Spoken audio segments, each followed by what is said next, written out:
நீங்க விஜய் ரசிகர்கள் அப்படி சொல்றீங்க.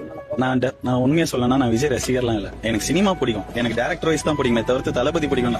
எனக்கு தளபதி ரொம்ப பிடிச்சது இந்த பிறப்போக்கும் எல்லா உயிருக்குன்ற வார்த்தைக்கு அப்புறம் தான் எனக்கு தளபதி ரொம்ப பிடிச்சது.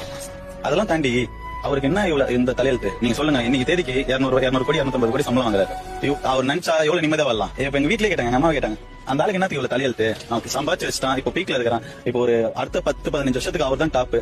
நிம்மதியா உட்காந்துட்டு இப்போ போராடலாம் புகழ் தான், போராடலாம் மக்கள் வரவேற்பு தான், ஜாலியா இருந்துட்டு சந்தோஷமா இருந்துட்டு போலாம். ஆனா அதை மீறி இன்னைக்கு தெருவுக்கு வந்துட்டு கண்டனாயெல்லாம் பேசுறான், எவனும் பேசுறான் தளபதியை போயிட்டு. அவருக்கு இந்த தலையெழுத்து இந்த மாதிரி பேச்ச வேணான அவசியம் இல்ல, எதுவுமே அவசியம் இல்ல. ஆனா இந்த பேச்செல்லாம் அவர் ஏன் வாங்கி இருக்காரு. நீங்க வந்து நீங்க மனசாட்சி தொட்டு சொல்லுங்க, அவர் இருக்கிற காசுக்கு எவ்வளவு நிம்மதியா வாழ்க்கலாம். அதை மீறி இன்னைக்கு அவங்க கிட்ட பேச்சு வாங்கி இதெல்லாம் வாங்கினேன் நிக்கிறதுக்கான காரணம், எனக்கு இவ்வளவு கொடுத்த மக்களுக்கு நான் ஏதாவது திருப்பி குத்துற மாட்டேனா. காசு சம்பாதிக்கணும்ன்றதுலாம் அவங்க சும்மா சொல்ற கதை ப்ரோ. வேணா சொல்லுங்க, அந்த பவரை அனுபவிக்கணும் இப்படி ஏதாவது சொல்றாங்களா, நீங்க அப்படி கூட எடுத்துக்கோங்க. ஆனா அந்த பவர் எதுக்காக அனுபவிக்கணும்னு நினைக்கிறாங்க. அந்த பவர் வச்சு நீங்க இன்னைக்கு வரைக்கும் மக்களுக்கு நல்லது செய்யல. 1000 ரூபாய் எங்க வச்சிருக்கீங்க. எனக்கு உரிமை தவிர உனக்கு உரிமை தவிர 4 வருஷம் விட்டுட்டு மீதி 6 மாசம் இருக்கிறப்போ எல்லாத்தையும் ஓடி செய்றீங்க. ஊரெல்லாம் கிரவுண்ட் தருக்கிறீங்க, ஊரெல்லாம் பார்க் தருக்கிறீங்க, ஊரெல்லாம் ரோடு போறீங்க, பிரிட்ஜ் கட்டுறீங்க, இன்னைக்கு தருக்கிறீங்க. இதெல்லாம் விட்டுட்டு நீங்க அப்பத்துல இருந்து செஞ்சிருந்தா இனி நீங்க பயப்பட வேண்டிய அவசியம் இல்ல. ஓட்டுக்கு 2000 ரூபாய் கொடுக்கலாமா, 3000 ரூபாய் கொடுக்கலாமா, இவன் எவ்வளவு பட்ஜெட் ஒதுக்குறான், எவ்வளவு பட்ஜெட் ஒதுக்குறான், அதுக்கேற்ற மாதிரி கேண்டிடேட் போடலாமா, ஜாதி பார்க்கணுமா, இதை பார்க்கணுமா, எதுவுமே தேவை. நீங்க மக்களுக்கு நல்லது செய்ய ஓடி வந்து உங்களுக்கு ஓட்டு போட போறாங்க. இவ்வளவு பயம் உங்களுக்கு தேவையில்லை.